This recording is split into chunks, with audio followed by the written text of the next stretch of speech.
Our presenter this afternoon is Jocelyn Benson.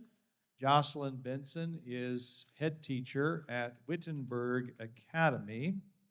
Please help me welcome Mrs. Benson.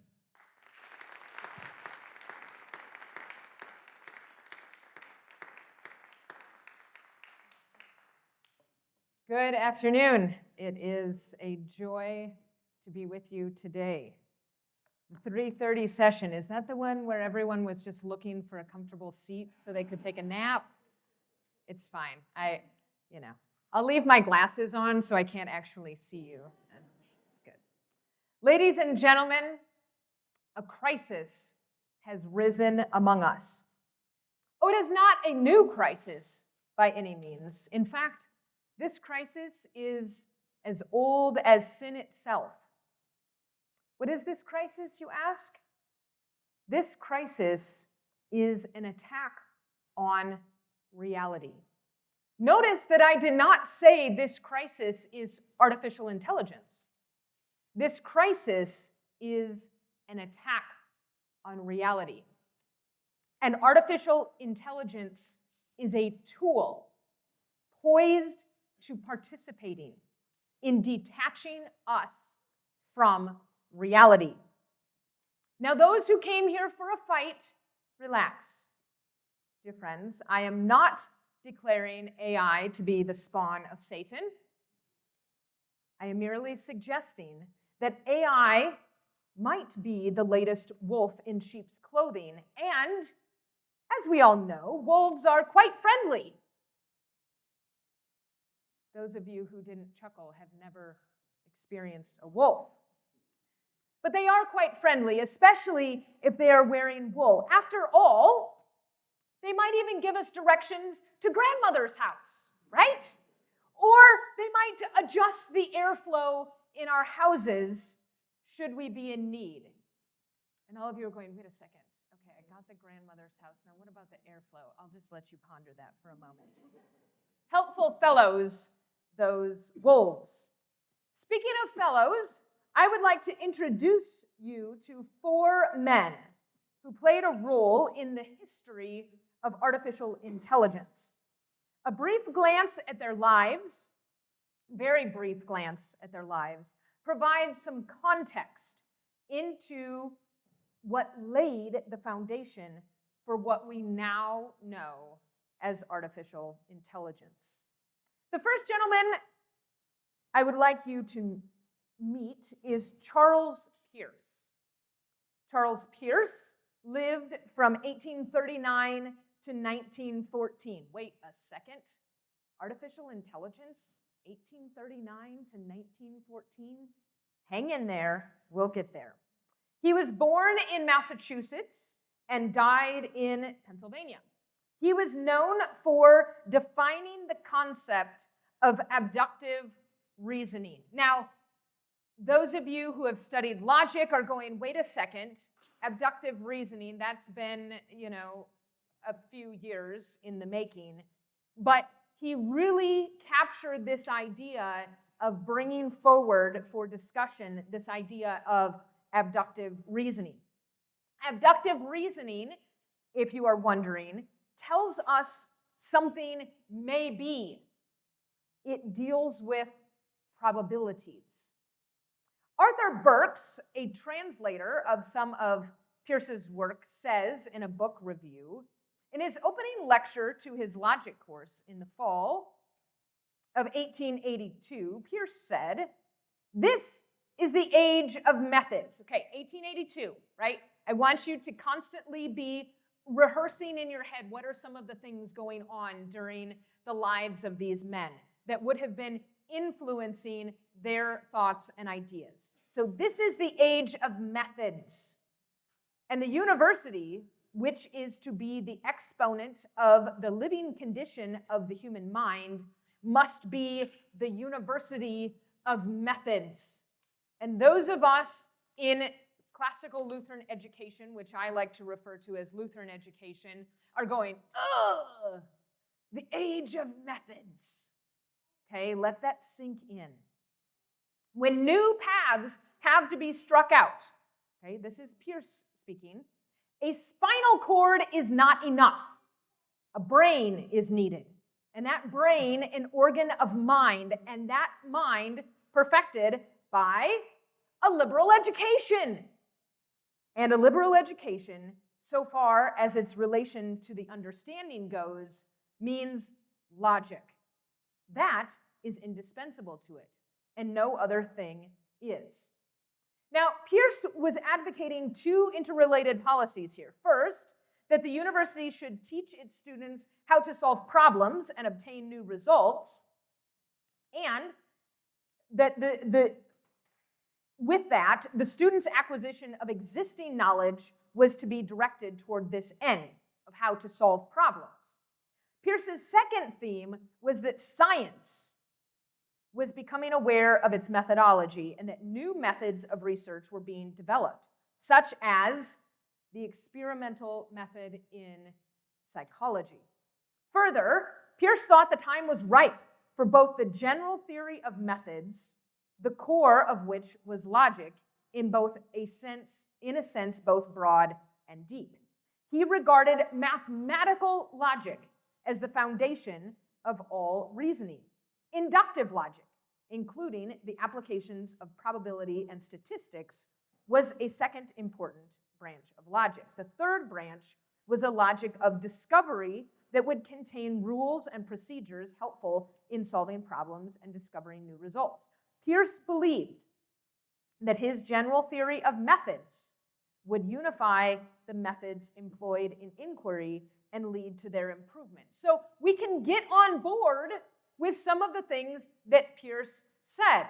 And yet at the same time, as we are listening to what Pierce is saying, we need to listen with kind of a cocked head and perhaps an arched eyebrow and go, where was he leading with this? Pierce had many interesting connections that we might find recognizable. Quoting again from Burke's review, Charles Pierce's most original work was in general logic, the methodology of inquiry, and the philosophy of science. He was interested in applying mathematics to inquiry in many forms and in many areas.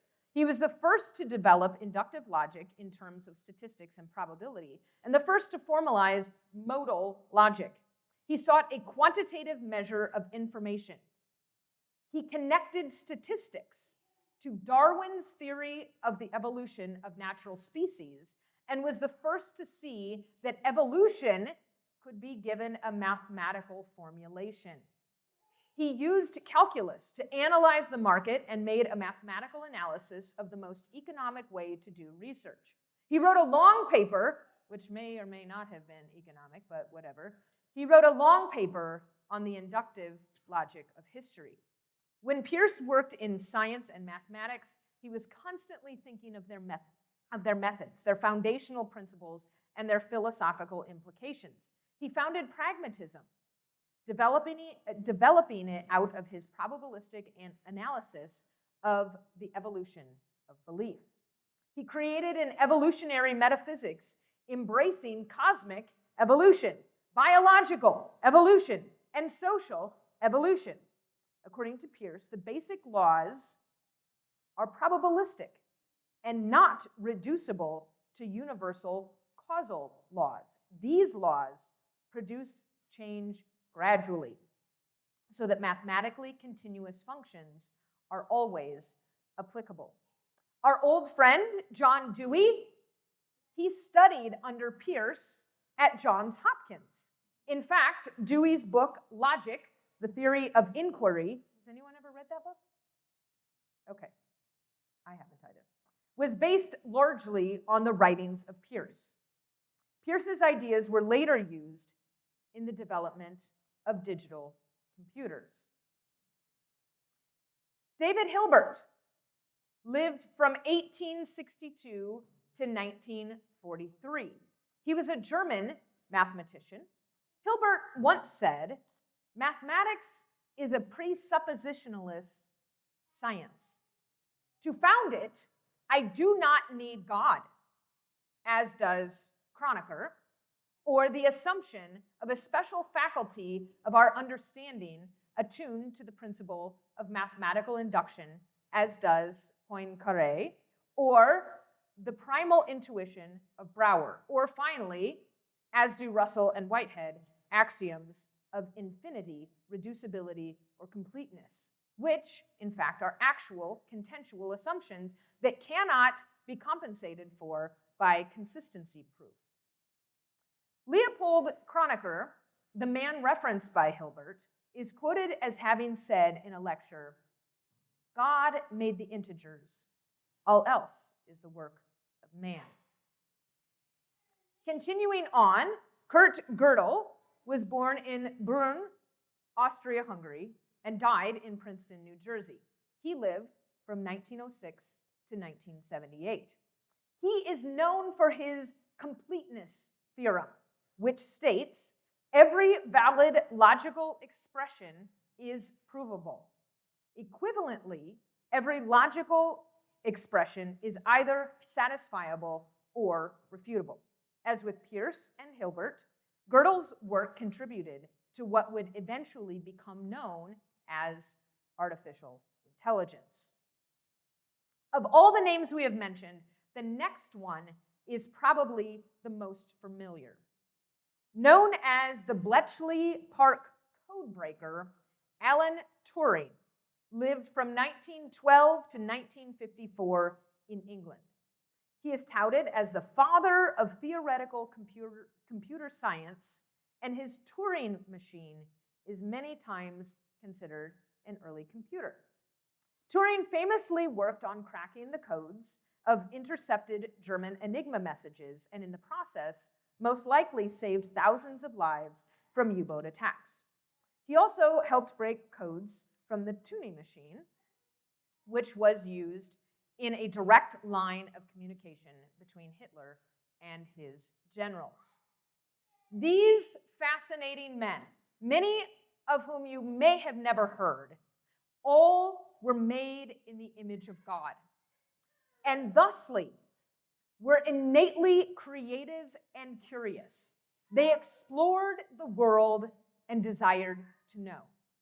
We could go further into the context in which these men desired to know, but hopefully disclosing the years in which they lived gives you some insight. Yet, even though they were created in the image of God and displayed the attributes of his image, they did not honor him as God or give thanks to him, but they became futile in their thinking, and their foolish hearts were darkened. Claiming to be wise, they became fools and exchanged the glory of the immortal God for images resembling mortal man and birds and animals and creeping things. These four men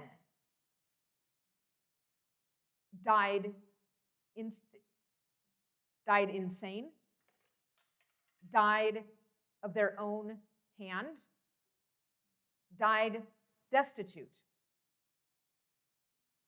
They became fools. They were brilliant, but they became fools because they did not acknowledge God. And so they were chasing futility. So what does this mean? Ladies and gentlemen, as we move forward here, I want you to consider the implications of exchanging the glory of the immortal God for images or objects resembling mortal man. Psalm 115, 4 through 8 says, "Their idols are silver and gold, the work of human hands. They have mouths, but do not speak, eyes, but do not see. They have ears, but do not hear, noses, but do not smell. They have hands, but do not feel, feet, but they do not walk, and they do not make a sound in their throat.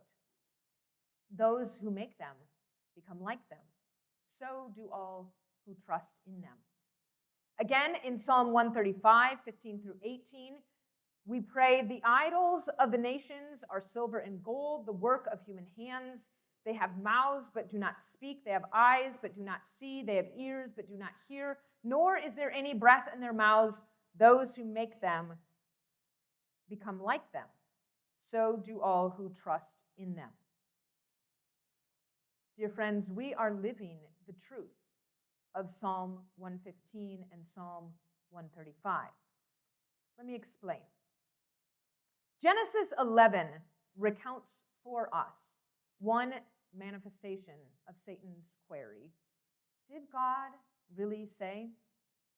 Genesis 11:4 says, "Then they said, 'Come, let us build ourselves a city and a tower with its top in the heavens, and let us make a name for ourselves, lest we be dispersed over the face of the whole earth.'" The Babylonites, can we call them Babylonites? Show us in real time what happens when you exchange the glory of God for their own glory. It is a slippery slope that leads directly to thinking you are God. But why does all this matter? All of the men we mentioned earlier made assumptions about intelligence. They believed, taught, and confessed something about intelligence. They progressively saw man as being able to replicate the functions of man's brain in machines. This has been the subject of books, movies, and speculations for decades. But now we find ourselves thrust into the midst of a battle for those very minds man has and still is seeking to replicate. Whether the Babylonites, the mathematicians, the scientists, or the philosophers, putting yourself in the place of God is dangerous business. If we operate from a worldview that assumes man controls creation rather than man as a steward of creation, we will soon assume that we can stand in the place of God as God. He has given us our bodies and souls, eyes, ears, and all our members, our reason, and all our senses, and still takes care of them. When we view ourselves as the source of our bodies and souls, eyes, ears, etc., we view ourselves also as the preserver of these things. And we set ourselves firmly on the path of trusting and becoming like the idols we have made for ourselves. So what is intelligence? Robert Sternberg begins chapter 1 of the Handbook of Intelligence as follows. Looked at in one way, everyone knows what intelligence is. Looked at in another way, no one does. No one knows for certain what it actually is. Now, isn't that fun and exciting? We have no idea what intelligence is. When I was working on my PhD, I had the privilege of studying under David Lohman, who studied under Robert Sternberg, who studied under Spearman. So some of these names might be familiar to you, but Lohman was at the end of his career. In fact, he was retiring that year. And I don't know if you have ever sat at the feet of a professor who is retiring, but they just say whatever they want to say. And I was able to take copious notes from Dr. Lohman about all the things that he had to say about the field of intelligence and about standardized testing and about all the things. So if you ever want to have that conversation, I'm happy to have it. Artificial intelligence is generally defined thusly. Artificial intelligence allows computers to learn and solve problems almost like a person. Artificial intelligence systems, and that word is important, so pay attention to it, are trained on huge amounts of information and learn, be wary of that word, to identify the patterns in it in order to carry out tasks such as having human-like conversation or predicting what an online shopper might buy. 3 words are familiar to you if you have studied logic or dialectic: deduction, induction, and abduction. Simply, with deduction, something must be.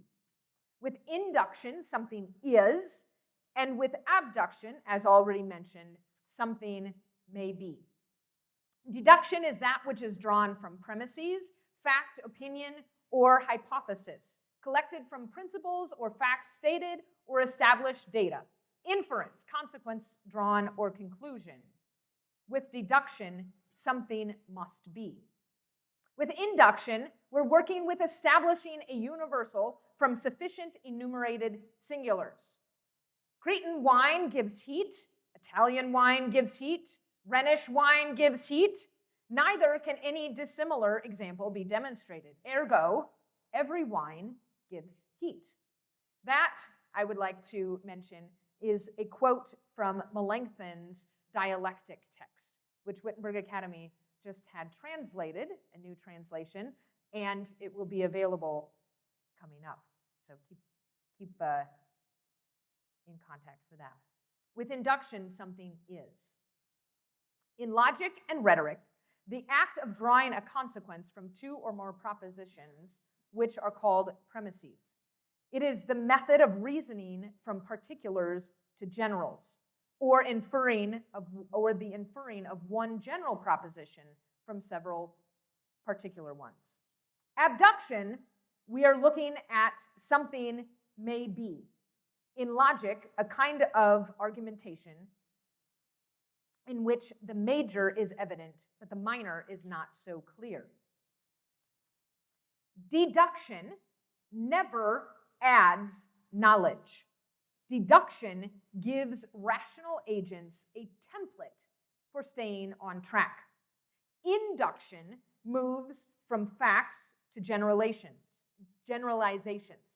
Abduction moves from observation of facts to a rule or hypothesis that explains it. Think Sherlock Holmes and common sense. Common sense requires a rich understanding of the world.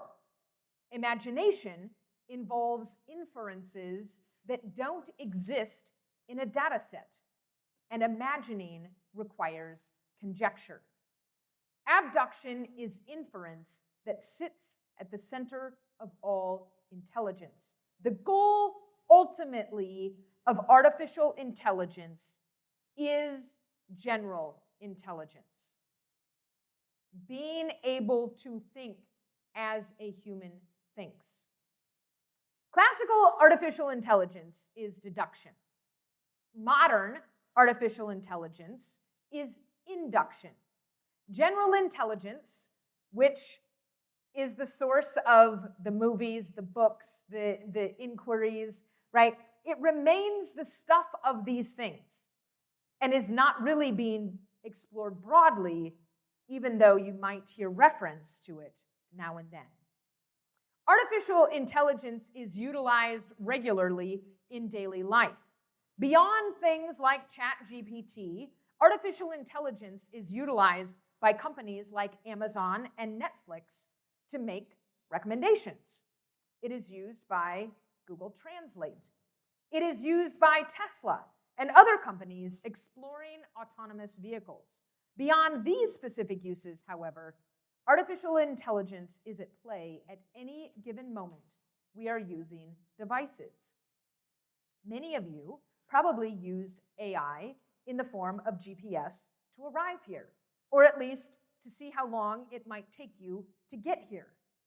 Your bank, most likely, utilizes AI to detect fraud and send you associated alerts. Bottom line, AI is everywhere, and in many cases is very helpful, just as many other tools are helpful. I, for one, view the printing press, the automobile, and indoor plumbing as very helpful tools, and I would prefer to not give them up.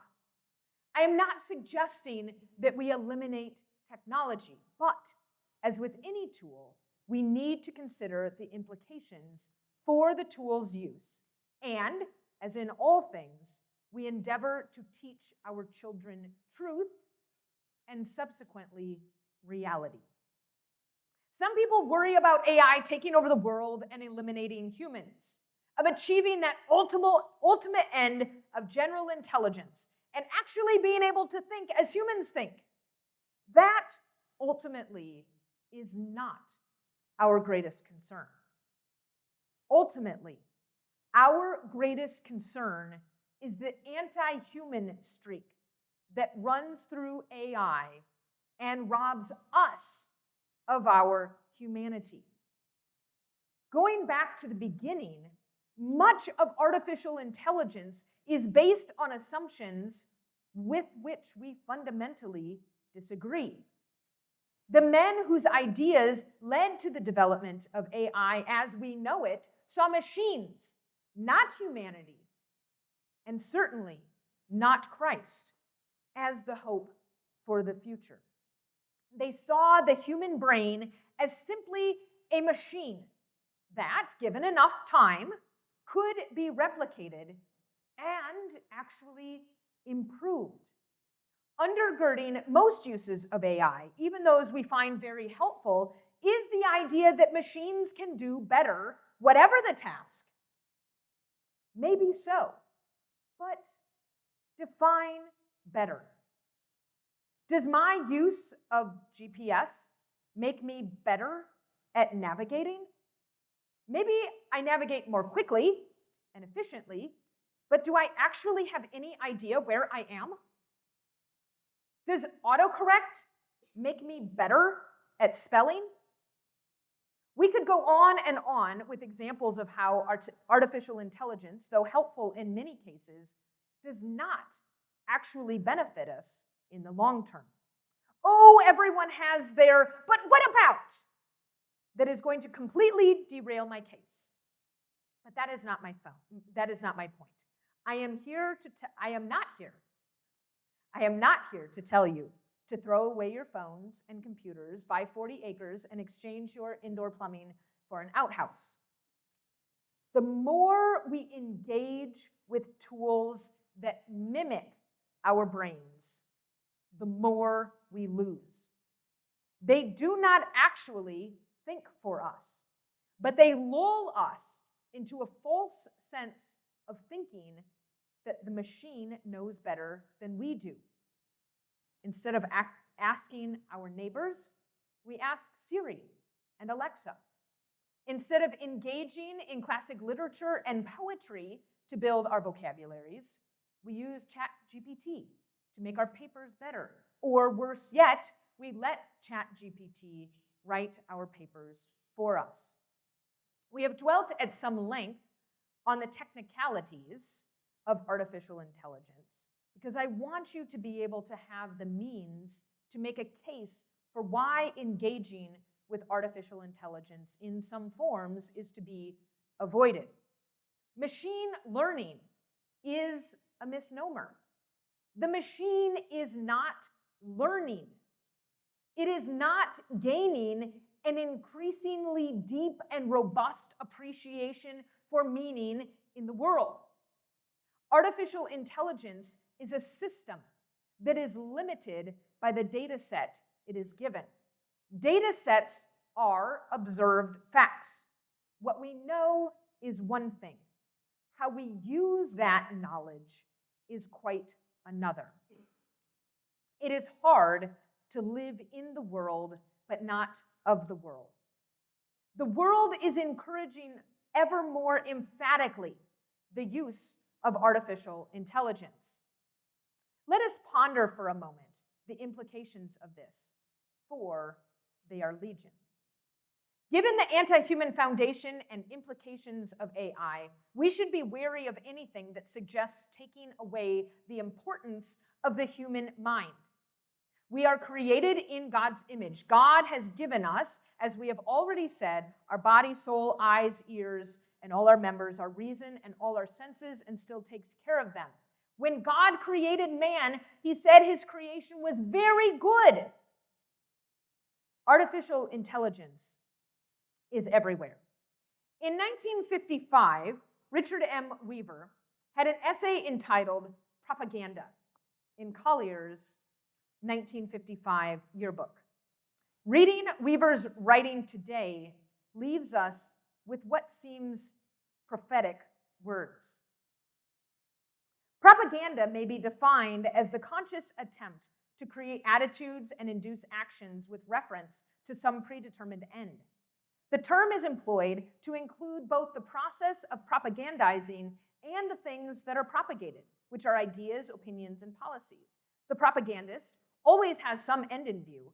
He seeks to attain the end by means that are often devious and sometimes concealed.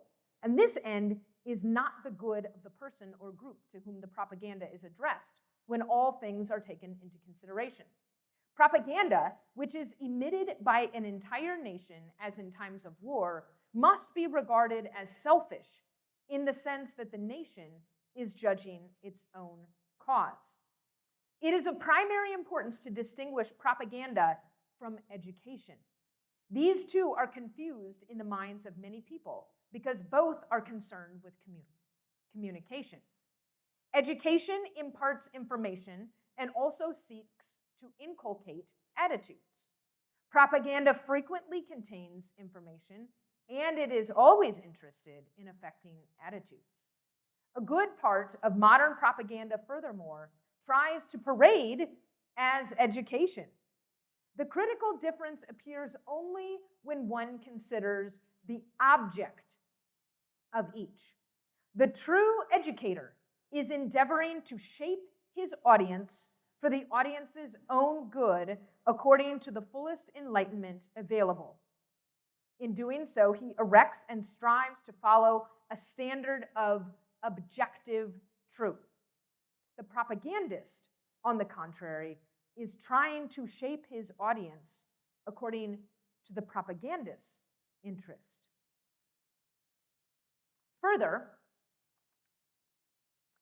although these and other devices are used to mislead people in greater or less degree, a free society does not seek an end to propaganda as such. From the point of view of its basic philosophy, many of the subjects of propaganda are still in the field of deliberative forensics. In other words, society has not made up its mind about them to the extent of suppressing or censoring expressions of opinion.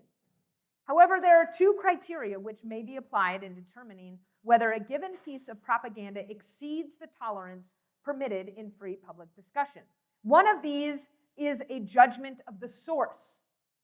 This is very important. If the group issuing the propaganda is of extremely low ethical standards, so that it is reckless of results as long as it succeeds in its selfish object, society may be justified in restraining or even prohibiting its attempts to influence. All attempts to influence, including speeches, are judged somewhat in relation to the source, and some degree of control seems necessary for those who have proved themselves ethically irresponsible. It is tempting to say that the only final protection against propaganda is education. But the remark must be severely qualified because there is a kind of education which makes people more rather than less gullible. Most modern education induces people to accept too many assumptions. On these, the propagandist can play even more readily than on the supposed prejudices of the uneducated. It is the independent, reflective intelligence which critically rejects and accepts the ideas competing in the marketplace. Education to think, rather than mere literacy, should be the prime object of those seeking to combat propaganda. The implications, as stated, are legion. Never mind autonomous vehicles. Has GPS aided our navigational or map reading prowess? Never mind ChatGPT. Has autocorrect made us better writers or spellers? But truly, the implications of AI cannot be ignored. Remember, there is no bridge from induction to abduction. Data sets upon which artificial intelligence is based set a limit, and they foster an anemic culture of ideas. Eventually, there are no new ideas if we rely on AI. This means the death of science and inquiry. This means the death of creativity. Do you see the anti-human implications of these seemingly benign things? Ladies and gentlemen, we are logos beings. Words matter. We were uniquely created with the capacity for language, and we cannot let that go. In recent months, more and more musicians, for example, have voiced concerns over the implication of AI for songwriting and music. Remember, AI is not creating something new. It is pulling from a data set, but, as warned Richard M. Weaver, it does not reference or cite the sources from whence the data came. It is not like modeling a poem after an existing poem, as we many times encourage our scholars to do. Here is an exemplar. Use this as a model. That is not what AI is doing. It is pulling from existing poems and posing as something new. It is deceptive. Might we say it is propaganda? I have heard it told of professors encouraging the use of AI. The AI can do it faster when it comes to formulas and data processing. Perhaps so. But is faster, higher, stronger always better? The AI can help you choose richer words. Whatever happened to reading and listening widely to strengthen our writing and vocabulary skills? The humanity, the voice of the writer matters. What if your grandmother used AI to write you letters? You would not hear her voice as you read her letter. She would have lost her voice. Where will it end?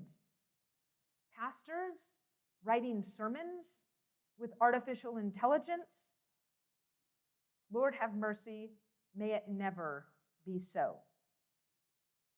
Ladies and gentlemen, artificial intelligence, and more importantly, those behind it, gladly would have us pull the wool over our eyes. The devil, the world, and our sinful flesh would gladly have us reject our humanity and ask, did God really say? Instead, we must ask, just because we can, does that mean we should? Thank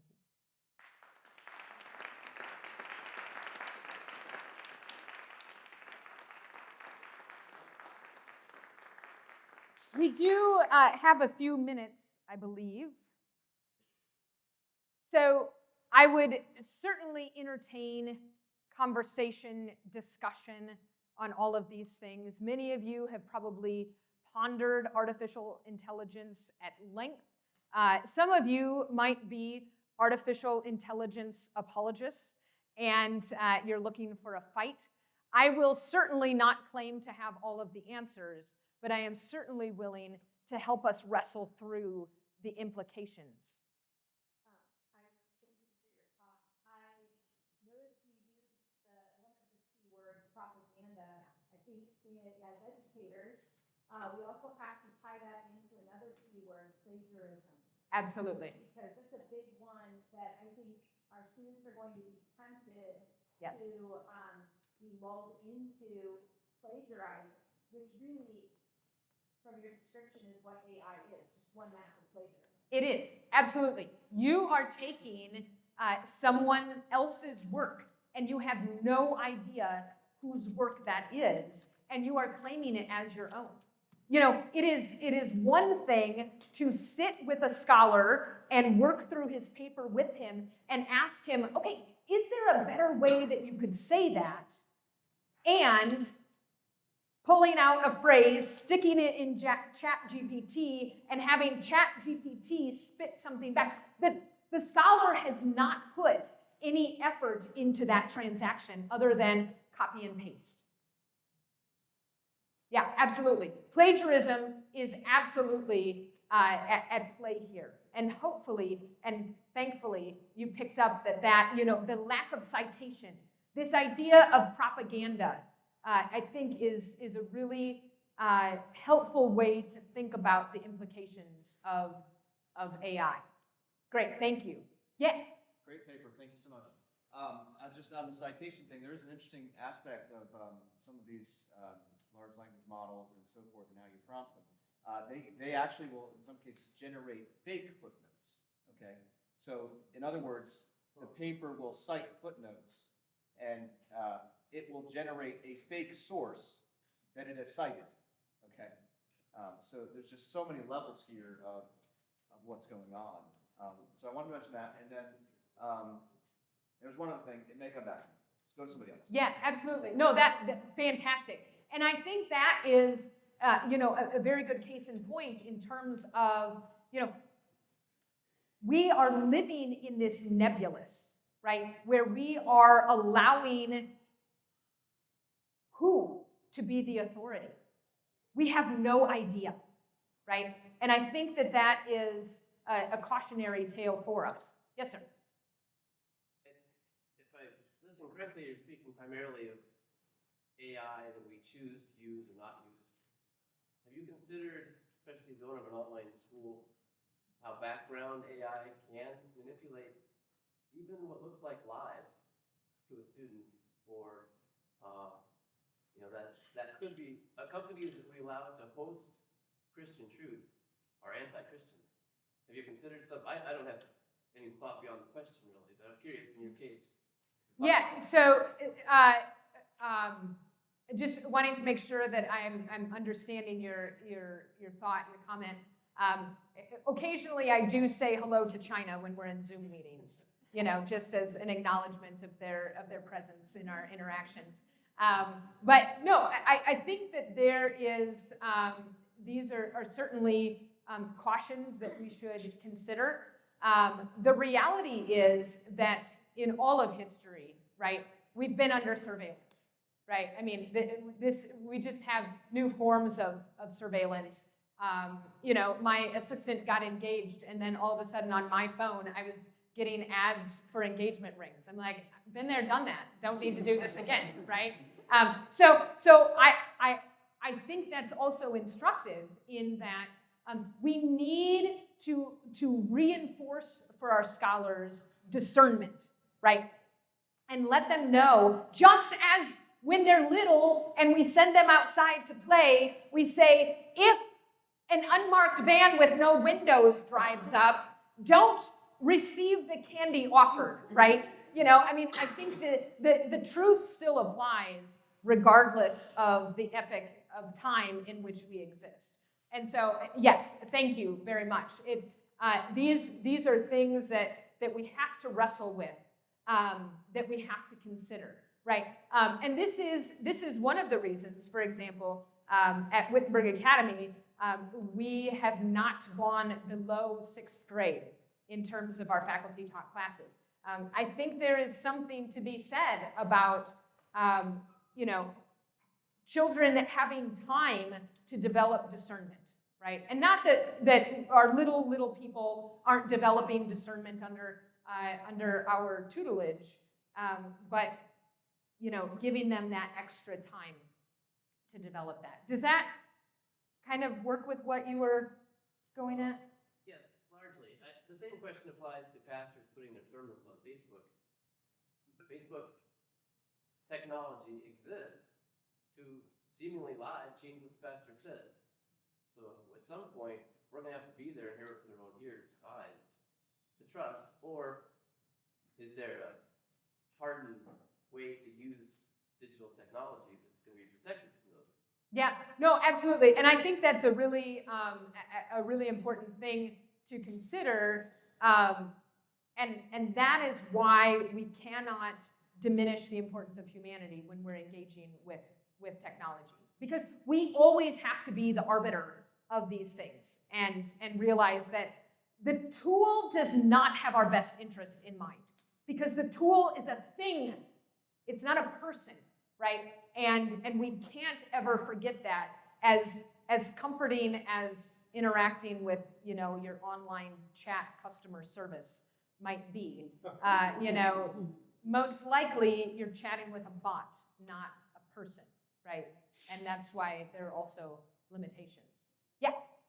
Okay, so in the spirit of living in the world but not being of it, as you mentioned before, I think we should really notice that there's two ways that AI affects us. We can actively choose to use AI-based tools. For example, we can have Siri turned on or off on our phones. Right. We can choose whether or not to use ChatGPT to either write papers or to find sources or whatever. By the way, it's terrible at that. Don't do that. It's library.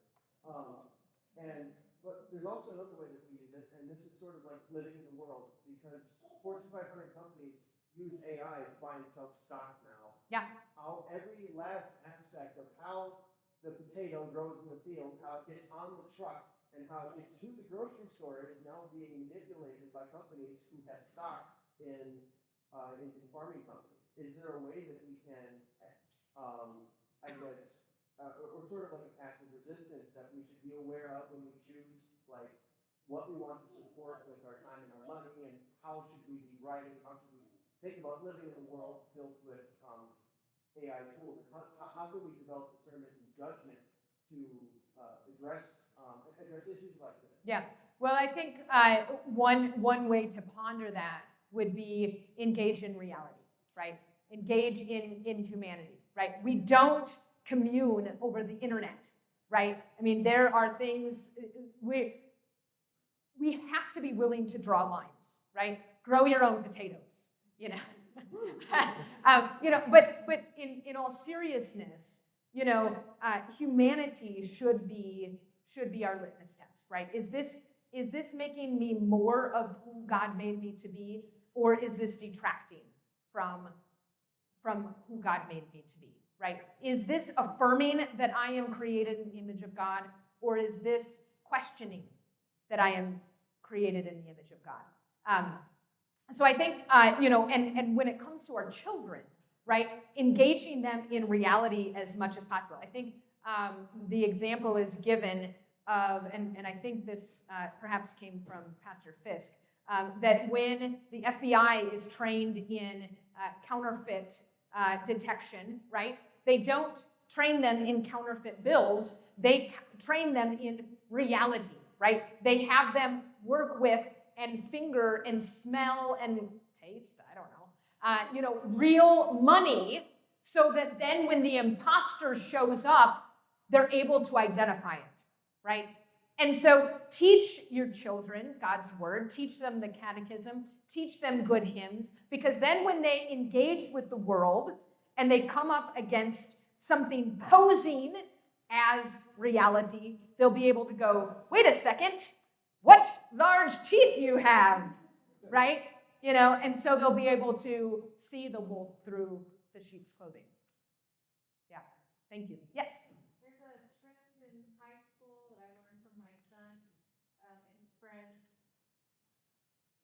where the chat GPT is sneaky or tempting to them in a way, sneaky to them where they're not realizing the temptation. Right. No, we don't use it to write our papers, but we use it to get an outline. So I started to have a conversation about, well, it's not just taking away your voice, okay, you're still writing your paper, but what about the gifts of order and your own ability to consider your purpose and audience and put an appropriate order? Have you had to address that with your... Absolutely. I think that the implications of ChatGPT across the board are nefarious at best, right? Because we are allowing our children to engage in, or they are engaging in without our permission, right? The reduction of their humanity, the reduction of their voice, the reduction of the fact that God has given them their reason. They know how to think, and thinking is sometimes hard, right? I mean, we try to avoid things that are hard, right? This is why we don't like our pastors to tell us we're sinners. But that's the best thing that we can have our pastors do for us, followed by, and you are forgiven, you know. And so these things, I think, again, we just have to engage in, you know, what the reality of humanity, of struggle, of the fact that sometimes it's hard to find words. And it's hard to order our thinking. And sometimes the first thing that we come up with isn't the best thing. And so we have to rethink things, right? You know, just as sometimes we have to, you know, apologize for the words that we say, right? You know, and realize that these exercises of writing papers, of outlining all of these sorts of things, they are engaging our humanity. Because they're engaging the creativity that God has innately given us. And so when we let something else do that for us, whether it is ChatGPT or the smart kid, right? I mean, this has been around for a long time. And many of you in this room were the ones who, you know, were like, hey, I'll give you my lunch if you write my paper, you know. So, I mean, this is as old as, you know, papers itself, right? So I think that just continuing to be willing to have that conversation, they're going to mess up and they're going to fall, and but having that open conversation allows them to develop, as we were talking before, develop their discernment. Right, and realizing, because as soon as it becomes something that must be hidden, right, then, you know, then their sin is in darkness, and it needs to be revealed so that they aren't trapped in it. And I think that's the biggest thing right now, is that we need to release our young people from these traps that are seemingly innocuous, but really are anti-human at their core. Okay. They're making a lot of big decisions. Yeah, absolutely. Yeah, for sure. Yeah, but just being able to have that conversation, and, you know, I think that's really good. So keep up the good work. Yes. Do you have any knowledge about? I know we're always so kind of inwardly focused on our own schools and Yeah. schools and so forth. Yeah. But do you have any knowledge about how universities, secular ones, how they're dealing with all of this? Because I'm sure they don't want bots writing all the papers. Right. So this is a complete cluster right now. Universities are scrambling. And they are, I mean, this is the thing, AI is developing as we speak, right? And so to write a policy that is going to incorporate everything, right? Because it goes beyond plagiarism. They don't even recognize it as plagiarism. So to put it under a scholars don't recognize that they're even doing something wrong, right? Well, and if you're under a Darwinian survival of the fittest, they're not doing anything. Right. The very thing that the universities have been espousing with secularism Right. is now coming back to say to them, how can you tell the student they're doing it wrong? If they can make plus, aren't they doing it great? Right? Yeah. No, this is definitely the case. And even AI track, you know, like we have plagiarism trackers, you know, detectors, excuse me. You know, AI detectors are constantly having to be rebuilt because they can't keep up. And so really it comes down to, you know, 7th commandment, 4th commandment, 1st commandment, all the commandments, right? As the case may be. I mean, we didn't even get into the larger, more nefarious implications of AI, right? In terms of Sixth Commandment things, right? I mean, there's all of that as well. But just in terms of, the classroom and the implications for that, it's something to consider. The implications are very real, and discernment, we cannot be lax in allowing our young people opportunities to continue to gain discernment. Seems like it's moving, the conversation is moving not just from AI, what AI is a culmination of, and that's largely moving in society, in one of our humanities, the world, that is out for blood, trying to get us literally participating in sort of that revelation antichrist that is usurping the logos, usurping our words, to quote Greg Schultz. Thank you. Logos being, we participate in language, and AI is an ultimate attack on plagiarism and composer of language. Yeah. Imagine, what would Greg Schultz say? Yeah. Well, I would recommend Tractatus as Wittgenstein as one opportunity to ponder all of these things. Just in terms of words, when we allow anything but the word to be informing and forming our words, right? And being the source of, the word is the source of our humanity, right? The word being Christ, right? And so when we depart from that, we depart from our humanity, right? And so I think that ultimately, what are the words that are forming you? What is the word that is forming? What is your God? You become like your God. And so, who is your God? Become like Him. Didn't you open this paper by saying you weren't going to say AI was negative? Shoot.